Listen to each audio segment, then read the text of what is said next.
What's up, guys? Psycho Chef here. I'm out at the beehives, and it's been a while since I've done anything on YouTube, mostly because I was running out of space on my phone and I just hadn't quite figured out a solution for it.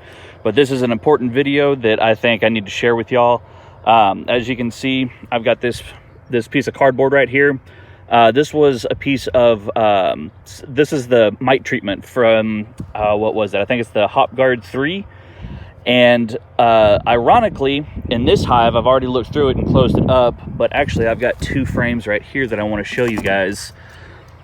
As soon as I got the HopGuard out, I noticed that I had a massive wax moth infestation. And I mean, I had zero issues with wax moths before I did this treatment. So I don't know what's going on, if the cardboard had larvae in it or what's going on, but I mean, they just absolutely tore up this frame.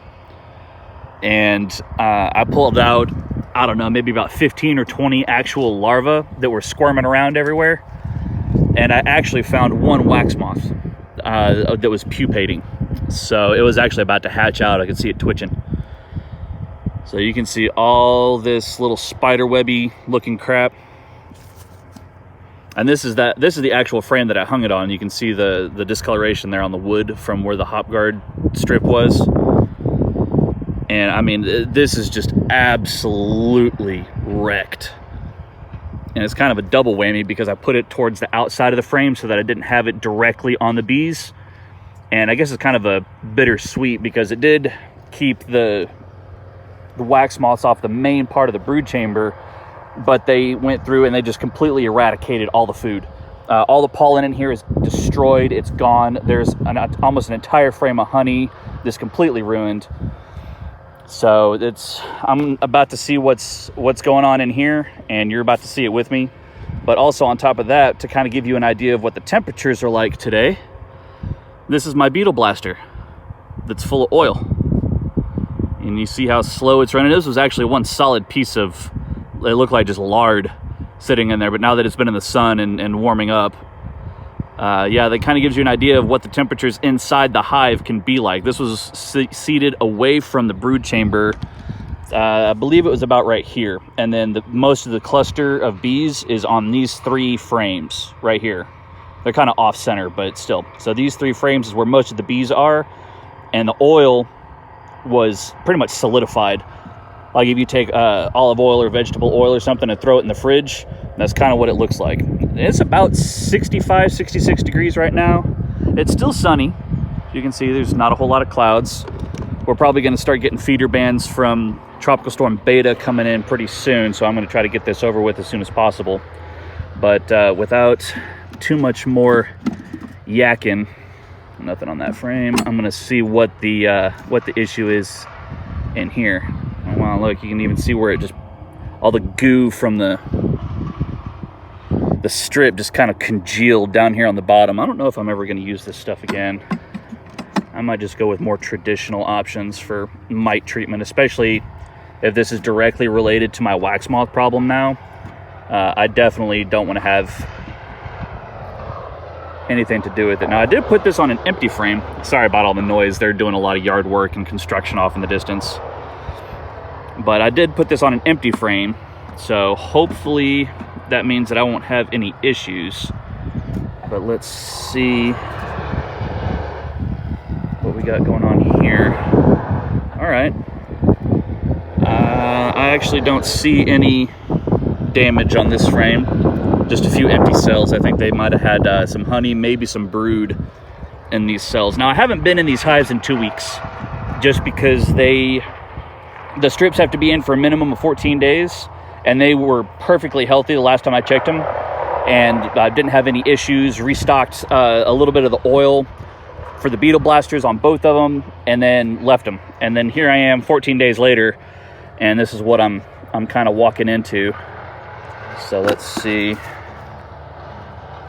what else we got in here on the actual brood. Fortunately, the brood nest in this hive was not tainted by wax moth larvae, so I think that's going to be something to be thankful for. Wow, you know, when it's cold outside or cooler, you can definitely feel the warmth coming off of these bees. It's actually kind of cool. So here's this frame. You can see we got a lot of brood now. There's a lot more brood than what was going on before. So earlier I was thinking that I had chalk brood and that there was something going on with my bees and that they were unhealthy. But to be honest, I think it was just the temperature, because now it's cooler outside. They're actually clustering over the brood chamber, and this is almost completely full of brood in the middle. Kind of hard to see on camera, but I can see with my eyes that there's a lot of brood on here. So I'm gonna put the camera down real quick, check on this, and we'll be right back.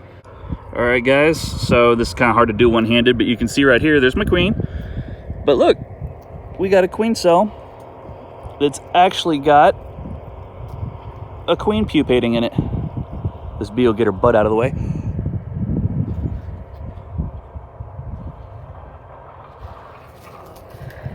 So there you go. You can see there's a little queen growing inside that cell. So yeah, I'm not quite sure how to take that this late in the season, but figure that out as it comes. All right, so it's actually kind of funny how this worked out. So this is the original hive. This is the split. This hive has a horrific wax moth infestation that I've got to do something about like yesterday. This hive, not a problem.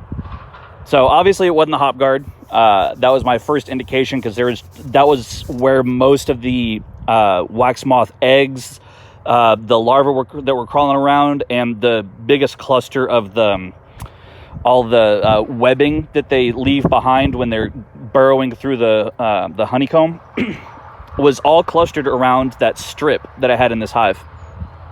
So naturally my first instinct was, oh crap, this treatment for varroa mites is making me get wax moth problems. But that's not it at all, because this one had the exact same strip from the exact same batch.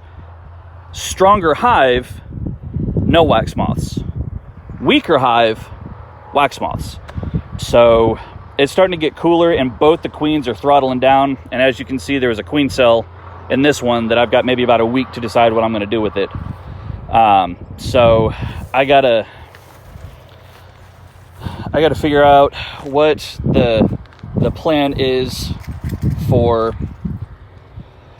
getting the wax moths out of this one, and then get both of them built up for winter, because once winter hits, I'm pretty much just going to leave them alone until spring.